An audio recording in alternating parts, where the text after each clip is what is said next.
Well, howdy there, Internet people. It's Bo again. So, today we are going to talk about Dr. Strangelove as a documentary. uh, and we'll kind of go on from there. This is a movie that I have mentioned a few times throughout the course of these videos. And somebody went and watched it. However, because of the way I talked about it in the videos, they believed it was a documentary at first.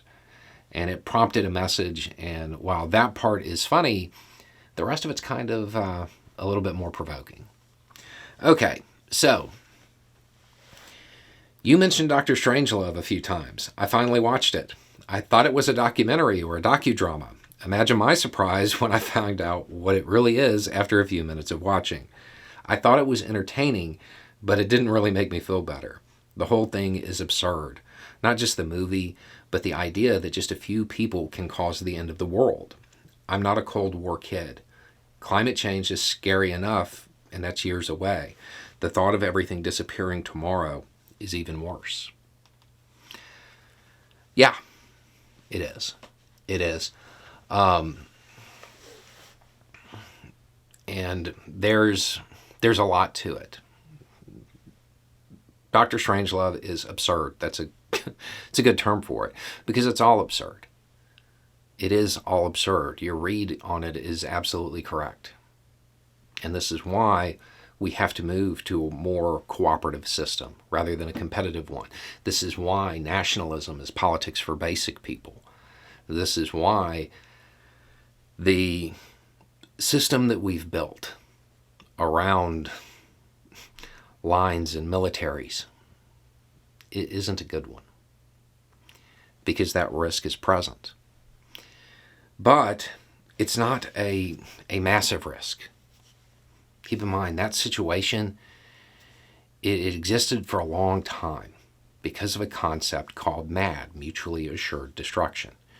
And yeah, things can go wrong. Two sides can make a mistake at the same time and everything can go bad. But it's unlikely. Now, hearing that from me, it's one thing.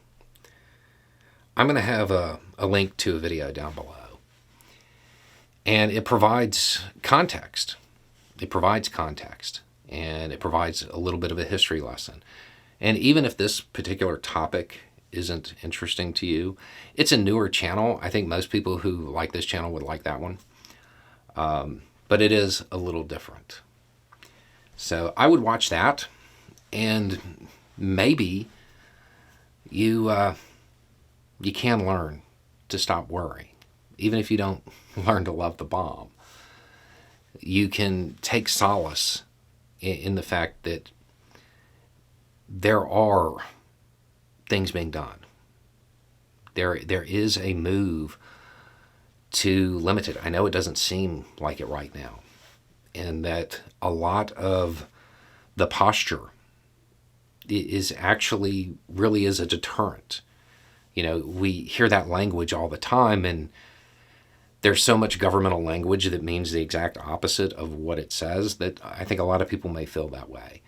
But when it comes to nuclear weapons, the way they're set up, the way they're dispersed, it is a deterrent. And it's one of those just very harsh realities that in our current system, you have to live with.